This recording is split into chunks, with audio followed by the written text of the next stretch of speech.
lagi dengan aku Asri dan Mas Arif. Halo Mas. Halo, hai, jumpa lagi. Gimana Ci? Ya, gini lah Mas. Kita ada tamu lagi ya? Ya, tetap lagi. Kita masih mau ngobrol dengan teman kita yang ada jauh di Austria sana Mas. Oh ya, di Vienna ya, Mas Agus Hidayat ya. Jadi ceritanya itu kan Mas Agus itu dulu pernah apply Chevening ya, beasiswa Chevening dan itu terima. Tapi kebetulan ada pertimbangan lain, dia nggak ambil gitu. Cuman kan ada baiknya kita banyak juga teman-teman yang berminat kan, pengen beasiswa Chevening.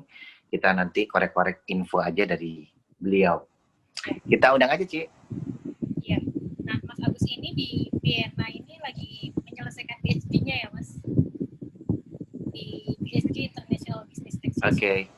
Di Vienna University. Iya. Ya udah, ayo kita sama-sama kita. Silakan Mas Agus untuk masuk. Dia udah nunggu di depan pintu. Udah lama kehujanan, dia kedinginan. Soalnya Vienna katanya. Halo. Halo.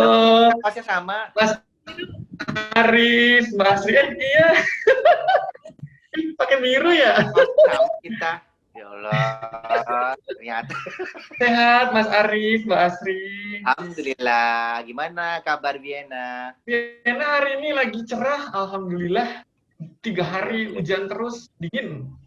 Oh, gitu. Tugas juga banyak, makanya alhamdulillah. Ini sekarang udah agak lega.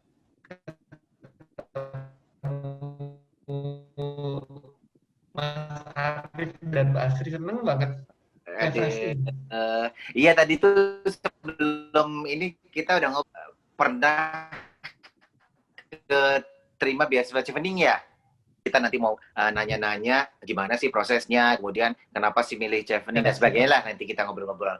Jadi nanti bisa teman-teman nanti yang nonton bisa dapat informasi dari Mas Agus gitu. Oke, mungkin Aci bisa dimulai, Ci. Ya. Mas Agus ceritain nggak, Mas Agus tuh daftar Chevening tuh tahun berapa? Saya waktu itu daftar tahun 2012 sih, Mbak Ci. Waktu saya masih di Medan. Waktu saya masih di Medan. 12 berarti umur 40-an ya? belum nyampe. Nah, ya, Chevening ini uniknya tidak ada batas umur, Mas Arif. Oh gitu, itu salah satunya. Oke. Oke, gimana ceritanya tuh Mas Agus?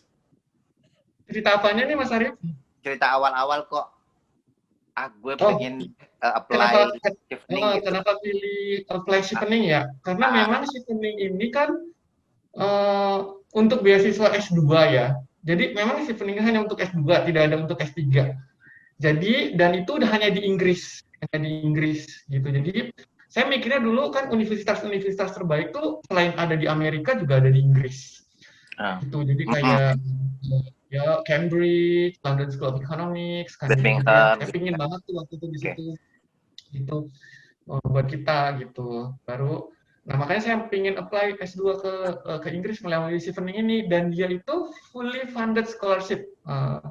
Mbak Ica dan Mas Arif. Jadi semua dibiayai mulai dari pendidikan, tuition, uang saku, terus ongkos pulang pergi itu dibiayai. Jadi menurut saya ini beasiswa yang cukup generous gitu, cukup murah ya, maksudnya murah hati ya. Banyak murah hati ke kita. Ya. Gitu. Oke. Jadi termasuk mungkin ya termasuk layak untuk diincar juga lah gitu ya. Nah terus kalau misalnya proses awalnya gimana? Layak banget. Gimana segala macam sama dengan scholarship yang lain syarat yang membedakan Chevening dengan scholarship yang lain selain tadi umur tidak perlu. Menurut saya dia relatif lebih mudah karena dia tidak mensyaratkan nilai TOEFL atau IELTS di awal aplikasi. Jadi dia tidak mensyaratkan itu. Jadi nanti teman-teman bisa coba cek di websitenya ya Chevening atau di British Council, nanti tuh ada tuh kalau buka di internet. Jadi pertama itu kita hanya mengisi aplikasi yang online diisi aplikasi itu. Nah, di aplikasi itu data-data pribadi lah kita siapin ya, nama, alamat, ya biasa lah, pasti bisa ya. Oke, Sama kayak ini, tapi yang paling penting itu statement of purpose gitu. Kenapa kita harus belajar ke UK? Itu yang statement of purpose kira-kira 1.000 kata. Nah, itu yang paling penting menurut saya di awal harus disiapkan gitu. Jadi sebelum kita apply masuk ke sistem beasiswanya itu, menurut saya itu jadi siapinlah yang paling penting itu yaitu statement of purpose gitu. Itu asik. ada 1.000 kata kenapa mau sekolah di Inggris. Itu salah satu faktor paling kuat kenapa saya bisa keterima di Oh, Chevening karena saya membuat statement of harus bagus gitu. oke. Mungkin nanti di session lain kita ada sesi gimana sih buat statement of purpose yang baik dan bagus gitu ya, dan menjual gitu. Mungkin ada sesi lain ya Mas Agus ya. Cuman jadi bisa Siap. berarti mungkin yang membedakan antara Chevening dengan scholarship yang lain itu nggak ada batasan usia ya. Nggak ada batasan usia, Saya cek nggak ada. kemudian syarat proficiency in English-nya belum diminta gitu ya. Belum diminta di awal belum. Dari awal. Nanti ketika kita lulus administrasi, ketika dicek tuh kita udah beres administrasi, kita dipanggil interview. Sampai situ pun belum. Nanti ketika lulus interview baru kita apply ke 3 university gitu. Atau dari awal kita memang sudah harus men-state ya. Jadi di Chevening itu kita nanti harus memilih 3 university di Inggris yang kita mau sekolah. Nah, ini tipsnya, pilih satu yang paling atas, yang bagus-bagus rankingnya, terus pilih 2 yang middle, pilihan kedua itu middle, nah pilihan ketiga itu yang ranking bawah. Gitu. Jadi jangan 1, 2, 3 bagus-bagus semua atau 1 ke menengah. Jadi minimal tuh 1 tinggi, 2 middle atau 1 bawah. Atau kalau mau 2 tinggi tapi 1 bawah gitu. Jadi menurut saya itu penting banget ya strateginya. Tapi mungkin menarik juga sih tadi mungkin tadi Mas Agus bilang kalau misalnya ini Chevening itu agak mudah gitu ya. Tapi dalam hal ini mudah tadi dalam tanda kutip kan, maksudnya teman-teman juga nggak bisa nganggap juga kalau misalnya oh ini gampang nih gini, tapi tetap ada prasyarat-prasyarat yang harus dipenuhi kan. Oke. Maksudnya gini Mas Arif, relatif lebih mudah itu karena kalau beasiswa yang lain ya Mbak Aci, Mas Arif tuh kan kayaknya tuh untuk biasanya untuk orang-orang yang kerja sama negara, government employee gitu ya, pegawai negeri atau apa. Nah kalau Chevening ini, jadi dia bisa pegawai negeri, bisa juga profesional gitu, profesional muda. Gitu. Jadi saya malah lihat makanya Chevening ini lebih umum gitu, lebih fleksibel ya, lebih fleksibel ya. Benar gitu. Jadi buat orang-orang yang kerja di swasta hanya dibutuhkan syarat 2 tahun kerja aja. 2 tahun kerja. Menurut saya itu kan nggak selesai ya, kita 2 tahun bekerja itu kan menurut saya relatif lebih gampang lah gitu. Lebih gampang ya. Gitu, Oke, Ci. Jumlah kandidatnya setiap tahun gitu tahu nggak Mas berapa? Kayak dari Indonesia setiap tahun berapa yang diterima?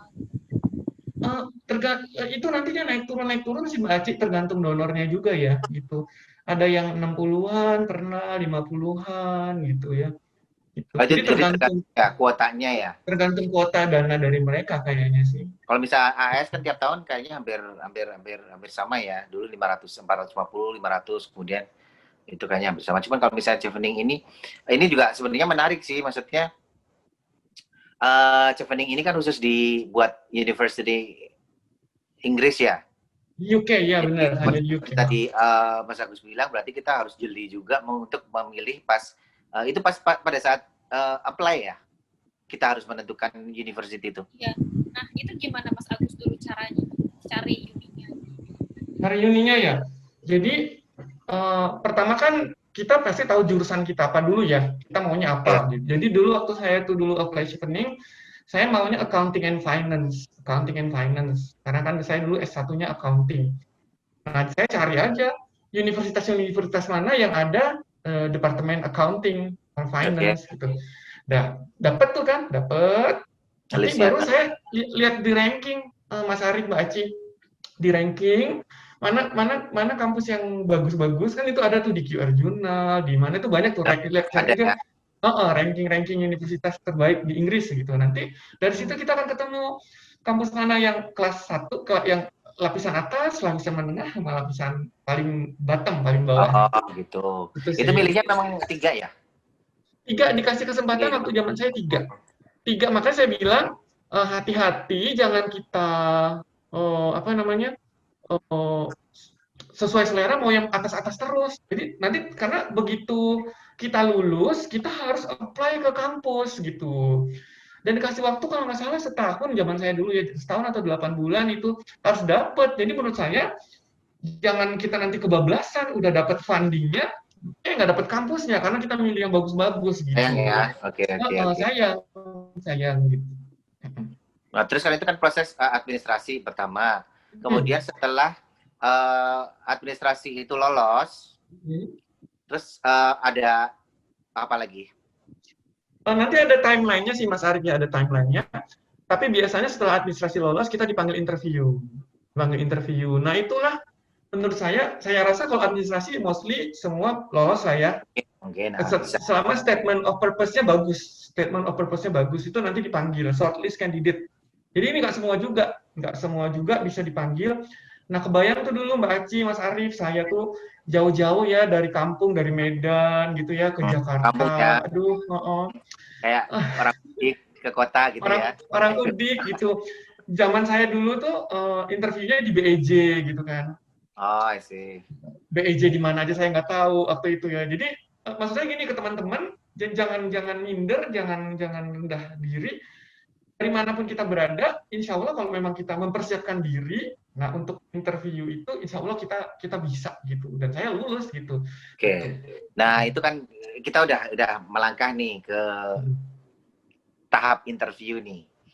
Nah di interview itu ceritain dong Mas, apa ya interviewernya siapa, kemudian apa pertanyaannya, terus triknya kalau misalnya kita menjawab pertanyaan dari interviewer gitu loh. Interviewernya siapa aja Mas, berapa orang? Waktu saya itu 1 atau 2 ya, 1 kayaknya. Waktu saya 1, harusnya 2, cuman kayaknya 1 lagi ini ya. Dan mungkin yang agak beda waktu kita di beasiswa World Bank itu kan ada orang Indonesia 2, ada orang Jepang 2. Jadi mungkin kita menjawabnya sih agak ya karena ini ya, karena ada instansi kita agak segen gitu ya mungkin. Senang ya. Agak enak gitu. Nyampur bahasanya. Nah kalau untuk chevening ini dia benar-benar yang profesional, jadi benar-benar orang-orangnya dari UK atau dari embassy kita atau dari pihak Universitas Kansil, jadi benar-benar bule gitu. Oh, jadi bahasa Inggris, jadi bahasa Inggrisnya itu benar-benar bahasa Inggris gitu, bukan seorang native speaker. Jadi menurut saya sih yang paling penting confident ya, terus genuine. Jadi kalau saya ngelihat sih itu dia nyari ini Mas Arif, apa namanya, calon profesional muda yang suatu saat nanti bisa jadi leader di bidangnya, atau orang-orang yang akan jadi pemimpin, misalnya bisa di instansi pemerintah atau di swasta juga bisa. Jadi dia mencari itu orang-orang yang punya potensi itu untuk menjadi leader. Jadi dia akan menanyakan tuh yang pertama ya sehari-hari kita apa gitu, sehari-hari kita apa yang kita lakukan, kita ceritain gitu. Nanti dia nanya tuh, terus habis itu dia mengarah ke apa yang kita tulis di statement of purpose kita itu. Apa yang kita tulis gitu. Jadi makanya kuasai benar tuh kalau kita nulis statement of purpose, apa yang kita angkat untuk kita pelajari di UK itu harus benar-benar kita kuasai, jangan apa yang kita tulis nanti yang dijawab beda. Tapi kalau hampir sama juga sih Ci ya, maksudnya kita pas di AS dulu juga kan kita ngisi apa kayak form apa application form itu ya, yang isinya juga kayak ada statement of purpose juga. Jadi kayak apa sih, konfirmasi ya. Jadi interviewer kayak konfirmasi apakah yang kita tulis di statement of purpose itu benar-benar tulisan kita apa enggak gitu kan ya. Betul. Dan kalau kita ngerjainnya dari hati, Mbak Aci dan Mas Ari, maksudnya kita memang benar-benar tahu. Jadi buat teman-teman ya, mungkin bocoran, kalau kita menulis sesuatu, kita tuh mengalaminya. Ketika kita pernah mengalaminya, entah itu di kantor, entah itu di pekerjaan kita, entah itu di lingkungan sekitar kita, entah di mana, dan kita ingin memperbaiki situasi itu kan akan termaktub itu apa ya? Terjemahan. Undang-undang kali. Akan tersurat, akan tertera di research proposal kita kan. Jadi itu kalau benar-benar dari hati dan kita memang tahu ini problem sebenarnya di Indonesia gitu. Jadi kita ingin lihat di Inggris bagaimana mereka mengatasi ini gitu. Kalau cocok kita mau apply deh di Indonesia. Nah itu ketika kita menulisnya benar-benar dari hati, insya Allah ketika ditanya sama interviewer itu pasti kita akan convince, mampu meyakinkan mereka. Jadi confidence sendiri akan tumbuh. Jadi nggak usah dibuat-buat juga, just be yourself. Gitu. Tapi begitu kita mengangkat sesuatu yang menurut kita itu penting, dan ini dengan kita belajar di UK kita akan memberikan benefit, keuntungan yang sangat besar buat negara kita. Insya Allah mereka akan ini gitu. Cuman ada satu, Mas Arif, pertanyaan yang membuat saya sempat tertegun. Gimana? Aduh, tertegun ya. Bahasanya tua banget ya gue. Ya kan emang udah. Tertegun gitu ya. Jadi itu ya. Amazed gitu. Saya sampai stuck gitu. What would you do? Interviewernya nanya, what would you do as if you were Ministry of Finance? Oh, and then? Aduh. Langsung Mati gue. Pas langsung berangan-angan kan, waduh, langsung wah pikirannya udah makro-makro aja kan. Terus gimana? Dan itu tuh waktu itu zamannya Bu Sri Mulyani sebelum pindah ke World Bank ya, zamannya Bu SMI sebelum pindah ke World Bank. Lah, saya kan merasa Bu Sri Mulyani itu udah bagus gitu ya, maksudnya dia udah bagus gitu. Jadi ya saya cuma bilang aja waktu itu, well, I have a very good finance minister, Ibu Sri Mulyani. If I were Minister of Finance, then I'm going to continue what she has done. Oke. Nah, jadi saya sih nggak berasa yang harus ini salah ini nggak. Jadi saya bilang yang udah Bu Sri Mulyani lakukan waktu itu udah bagus, dan kalau saya punya kesempatan saya mau mengikuti jejaknya, dan kalau memang ada yang perlu kita perbaiki, ada policy yang kurang cocok kita perbaiki, tapi nggak semata-mata semuanya jelek, itu jangan. Jadi waktu itu saya tuh itu yang menurut saya paling sulit banget. Jadi betul itu kan terlalu apa sih, kita harus imajinasi banget ya. Betul, dan a kind of that question we have to prepare. Jadi ya siap-siap aja dengan baik, tapi jawabnya ya dengan confidence sepanjang menurut saya ya kita niatnya baik, kita memang mau belajar sungguh-sungguh, pasti akan kelihatan sama mereka sih menurut saya. Oke. Terus Ci, ada lagi Ci? Nah, Mas. Gue masih amazed juga sama kaos kita. Ini belinya di kita nggak tahu kita sama. Kita tuh waktu pakainya di ini kan belinya di Medan, dipakai di acara di Langsa. Di Banda Aceh ya? Di Banda Aceh, betul. Enggak ya kalau nggak salah ya. Terus kita pakai ke pantai loh, Mbak Aceh. Aduh, jadi reunian. Dibawa ke Austria ya, Pak, itu kaos. Terus dibawa ke Austria ya. Padahal jatah cuma 30 kilo loh, ke bawah nih baju ini coba. Terus gimana Ci? Lanjutnya Ci. Nanya nih Mas Agus, waktu isi form atau bikin statement of purpose dan aplikasi tadi itu minta tolong teman untuk koreksi nggak? Oh, itu benar sekali Mbak Ci, very good question. Jadi benar ya teman-teman semua yang lagi apply sekarang, satu pikiran itu, dua pikiran, 3 pikiran, 4 pikiran, 5 pikiran itu lebih baik dari satu pikiran. Yes, I agree with that. Jadi kadang kita merasa ini udah bagus nih statement of purpose. Kan nanti dia kasih guide sih, kasih pertanyaan, kira-kira ada 4 pertanyaan tuh yang harus dijawab, 4 paragraf atau 5 paragraf. Pastikan ketika kita sudah selesai mengerjakan itu, kita kirim ke teman-teman kita yang mungkin punya pengalaman lebih atau senior-senior kita gitu ya. Balik lagi ke networking sih, Mas Hari, Mbak Aci. Jadi nanti mereka ngasih input, ini baik dari segi bahasa, dari segi keteraturannya, keterikatannya, dengan ya pasti teman-teman itu akan kasih input yang baik menurut saya.